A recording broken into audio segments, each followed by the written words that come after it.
Les conclusions de la troisième revue annuelle des réformes politiques, projets et programmes de l'Union économique et monétaire ouest-africaine étaient au cœur des échanges ce lundi entre les autorités ivoiriennes et une délégation de l'institution sous-régionale.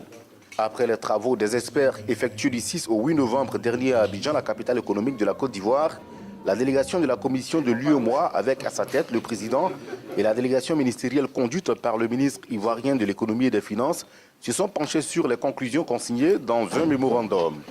À la fin de cette rencontre, et conformément à l'acte additionnel de la conférence des chefs d'État et de gouvernement du 24 octobre 2013 à Dakar, le président de la commission de l'UEMOA et le ministre de l'économie et des finances de la Côte d'Ivoire ont rendu compte des résultats de l'évaluation au Premier ministre ivoirien. Il s'agissait alors d'inviter les autorités compétentes des 8 États de l'Union à accélérer les réformes dans plusieurs domaines, dans les domaines macroéconomiques, c'est-à-dire la gouvernance, dans le domaine sectoriel et pour le renforcement du marché commun. Donc ce sont ces 3 domaines qui ont été visités ici en Côte d'Ivoire et je puis vous dire que les résultats sont satisfaisants. Nous avons enregistré de grandes avancées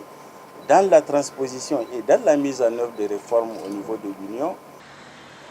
Le Premier ministre de la Côte d'Ivoire a par ailleurs exprimé sa satisfaction par rapport à la Côte d'Ivoire qui a connu une avancée notable au niveau du taux de transposition. Il faut noter qu'en 2015, vous avez un taux de transposition qui était de 60% et que l'évaluation qui vient d'être faite, vous avez un taux de transposition au niveau de la Côte d'Ivoire qui est de 65%.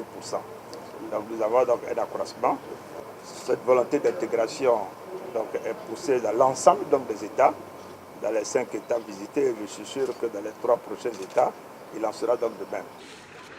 Il faut rappeler que la revue annuelle des réformes politiques, programmes et projets communautaires de l'UEMOA, placée sous la présidence des premiers ministres ou chefs de gouvernement et sous la tutelle des ministres de l'économie et des finances, a été instituée en 2013 par l'acte additionnel de la conférence des chefs d'État et de gouvernement.